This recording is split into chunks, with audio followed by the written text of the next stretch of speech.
Hello friends, നമുക്കിന്ന് ഒരു stuffed parotta നോക്കിയാലോ. ഗോതമ്പ് പൊടിയിലാണ് ചെയ്യുന്നത്.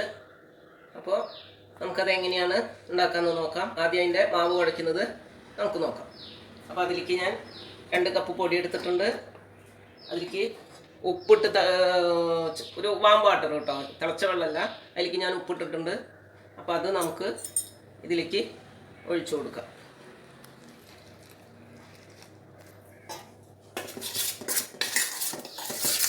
ഇതിലേക്ക് നമുക്ക് 1 ടീസ്പൂൺ എണ്ണ ഒഴിച്ചു കൊടുക്കാം. നിങ്ങൾ ഏതെണ്ണയാണ് ഉപയോഗിക്കുന്നത് വെച്ചാൽ അത് കൊടുക്കാം.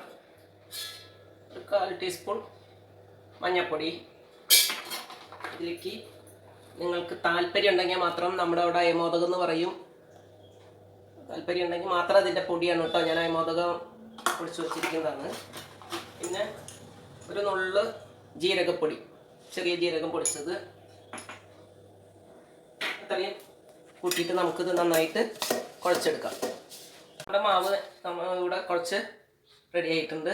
നമ്മുടെ ചപ്പാത്തി മാവിനും ചെറുതായിട്ടൊരു ലൂസ്, അതേ രൂപത്തിൽ തന്നെ.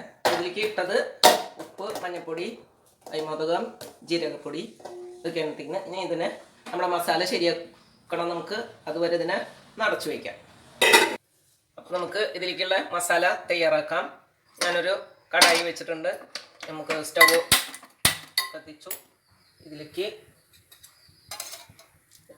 2 ടീസ്പൂൺ വെളിച്ചെണ്ണ, ഏതാണ് നിങ്ങളുടെ കയ്യിലുള്ള ഓയിൽ എന്ന് വെച്ചാൽ അതിട്ട് കൊടുക്കുക. അതിലേക്ക് ഞാൻ കുറച്ച് ചെറിയ ജീരകം ഇട്ടിട്ടുണ്ട്.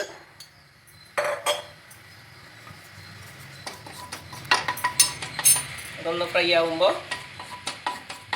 അതിലേക്ക് നമുക്ക് ചെറിയ ഒരു കഷ്ണം ഇഞ്ചി, 2 കഷ്ണം വെളുത്തുള്ളി എല്ലാം കൂടി ഞാൻ ചെറുതാക്കി അരിഞ്ഞ് വെച്ചതാണ്. ഇത് ജിഞ്ചർ ഗാർലിക് പേസ്റ്റ് ആക്കിയിട്ട് നിങ്ങൾക്ക് ഇടാവുന്നതാണ്.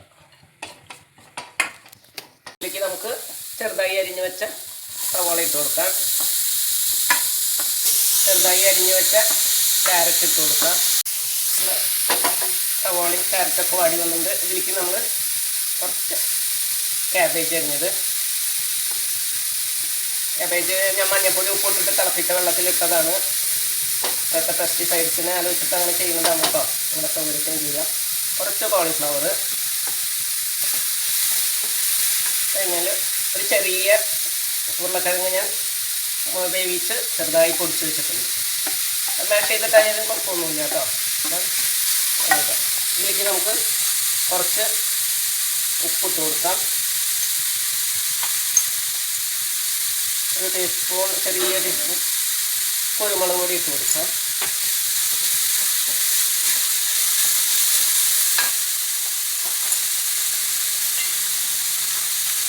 ആവശ്യത്തിന് മുളക് പൊടി, ഞാനിവിടെ കാശ്മീരി മുളകാണ് ഇടുന്നത്, ആകുമ്പോൾ എരിവ് കുറവാണ്. കുറച്ച് ഗരം മസാലപ്പൊടി, കുറച്ച് മല്ലിപ്പൊടി,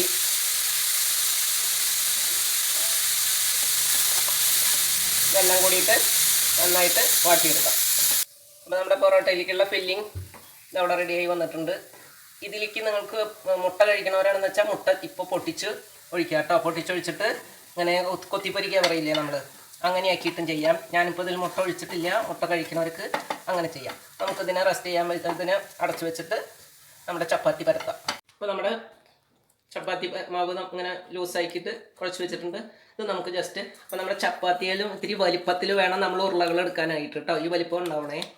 അപ്പോൾ ഇതിനെ ഞാൻ ജസ്റ്റ് ഒന്ന് പരത്താം. പൊടി തൂവാം.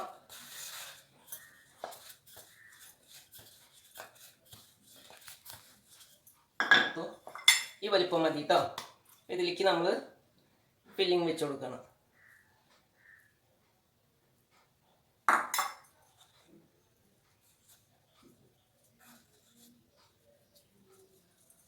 എൻ്റെ ഉള്ളി വെച്ചു, നമ്മളിതാ അടച്ചു.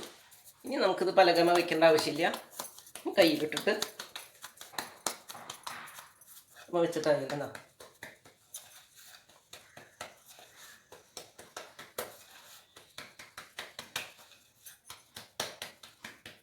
ഇനി നമുക്ക് ചട്ടി ചൂടായി കിടക്കുന്നുണ്ട്.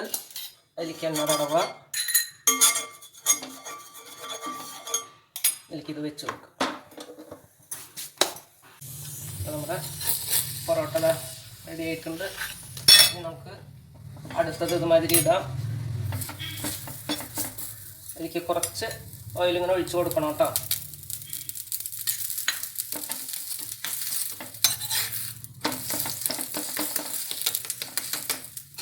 ഇതുമാതിരി നമുക്ക് എല്ലാതും ചുട്ടെടുക്കാം. സ്റ്റഫ്ഡ് പൊറോട്ട റെഡി ആയിട്ടുണ്ട്. അടിപൊളി ടേസ്റ്റ് ആയിട്ടുണ്ട്. അപ്പോൾ എല്ലാവരും ട്രൈ ചെയ്ത് നോക്കുക. സോസിൻ്റെ കൂടെയൊക്കെ കഴിക്കാൻ നല്ല ടേസ്റ്റാണ്. വേറെ ഏത് കറി ആയാലും നിങ്ങൾക്ക് മുട്ടക്കറിയോ അല്ലെങ്കിൽ വേറെ നോൺ വെജ് കറിയോ ഏതിൻ്റെ കൂടെ ആയാലും കഴിക്കാൻ നല്ല ടേസ്റ്റുള്ള സാധനമാണ്. അപ്പോൾ എല്ലാവരും ട്രൈ ചെയ്ത് നോക്കുക. Okay, thank you.